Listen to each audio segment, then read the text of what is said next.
Elsewhere in the Philippines, authorities are preparing to set the parameters of a new landmark law that could address long-standing problems over internet access. Now, the government's lead digital technology agency has now said it will seek to finish implementing rules within a month after the law was enacted last week. The new legislation removes past barriers that have made it difficult for new service providers to gain licenses. It's also seeking to attract more investments in digital infrastructure to help make internet access more reliable and affordable. Now, fewer than half of Filipino homes have an internet connection, with costs ranking among the most expensive in Southeast Asia. Legislators have called the law a game changer, which would open up domestic markets that have been dominated by two telco giants.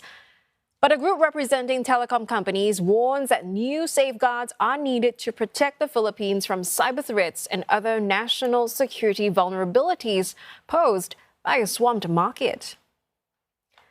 And for more, we are joined by Secretary Henry Aguda of the Philippines Department of Information and Communications Technology. Secretary Aguda, we thank you for your time today. I just want to start off by asking what the new law means for improving connection in the Philippines, especially the more rural, underserved areas. I mean, we know that about a quarter of households have fixed broadband, and it is also currently the most expensive in ASEAN. About 1 gigabits per second is $150 versus, in Singapore where it's 10 Gbps for about $50. Yes, well, like most sectors in any economy, when you increase the number of players, competition comes in. And competition is good for the consumer because the consumer now are provided several choices as opposed to where it is right now. And as competition, intensifies, usually quality of service is followed by a reduction in price. So, consistent to the mandate of our president, Ferdinand Bongbong Marcos, uh, his mandate is to make sure that connectivity becomes pervasive across the Philippines and it becomes affordable to all Filipinos. So this law, which was passed last week, we're trying to chase after, a very aggressive schedule. We want to come out with the implementing rules before the end of the month because our Filipino consumers have been waiting for it for quite a while. And alongside the law will be several rights of the consumer, among them the right for their service to be secure. So cybersecurity, as opposed to what the other telcos have mentioned, is actually going to be intensified with the new law. There will be new cybersecurity requirements that assures the safety and the use of the service for the consumers. Yeah, I just want to get a little deeper on that because the Philippine Chamber of Telecommunications Operators warns that this new law could lead to national security vulnerabilities. It could weaken regulatory oversight, destabilize the telecommunications sector in the long run. And so, what is your response to that? And what safeguards are in place, or are you looking to implement to ensure that? For one, no foreign-controlled entity can access, the sensitive, critical digital infrastructure. Well, as with any change, people will have to have their own concerns about any change that they have no participation or control in. But the solution there, Liz, is we've sent out invitation to all stakeholders, including the telco organizations and the telcos themselves. And their active participation in the implementing rules would actually plug the gaps in terms of their perceived concern with cybersecurity or impact to their industry. So, for as long as we sit down and work together to sort out those concerns, I think we'd be able to resolve them both in the short term implementation of the law and in the long term viability of their industry. So, I get the invites have gone out. A lot of the telcos and consumer groups have already signified their intent to participate. And with everybody there, I think we should have a very productive consultation and stakeholder discussions. And hopefully we meet the deadline for end of the month.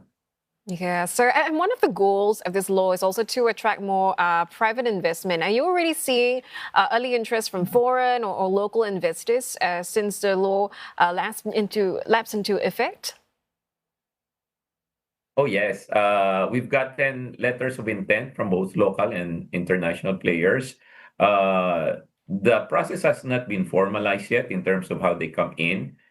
It will come in after the implementing rules and regulation. But yes, we've gotten a lot of interest right now. And this will be a watershed in the Philippine telecoms history where a lot more players will now come in to resolve the problem of connectivity. As you mentioned earlier, still half of the population does not have internet connectivity in their homes, and about a third of our citizens still don't have meaningful mobile connectivity. So while the market is mature in some areas, it's still an emerging market in a large part of our country.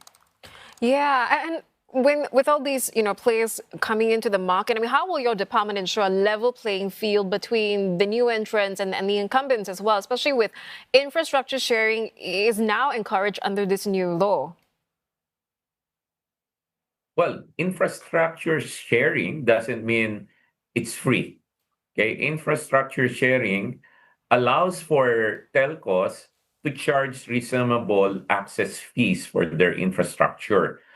This is an aim to optimize the use of the industry's assets, whether it's spectrum, tower, or fiber backbone. To ensure level playing field, we're forming a technical working team that will form the basis for the actual sharing mechanism, both for commercial and economic use. So, as I've said, active participation by the stakeholders will ensure that when we implement the regulation, it will be fair and reasonable for all.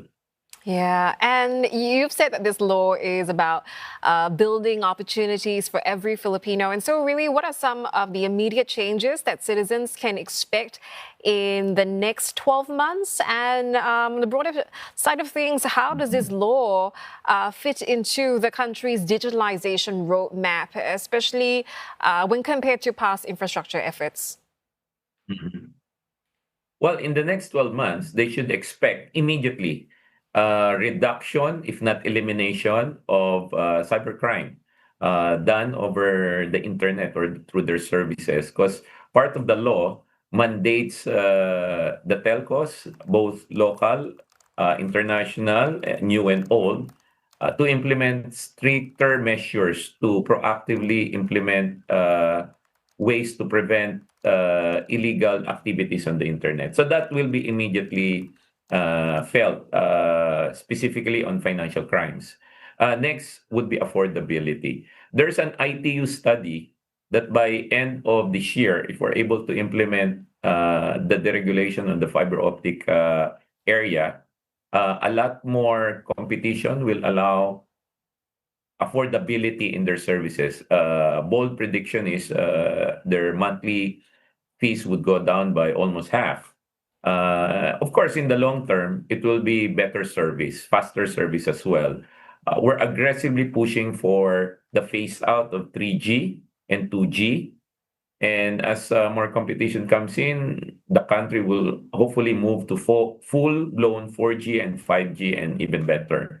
To ensure that people really benefit from the changes, we've already activated a consumer action center focused on the quality of service and the service level agreements of telcos to their consumer. So those things will be immediately felt in the next 12 months. All right, Secretary Aguda, we thank you for your time today. That's Secretary Henry Aguda of the Philippines Department of Information and Communications Technology.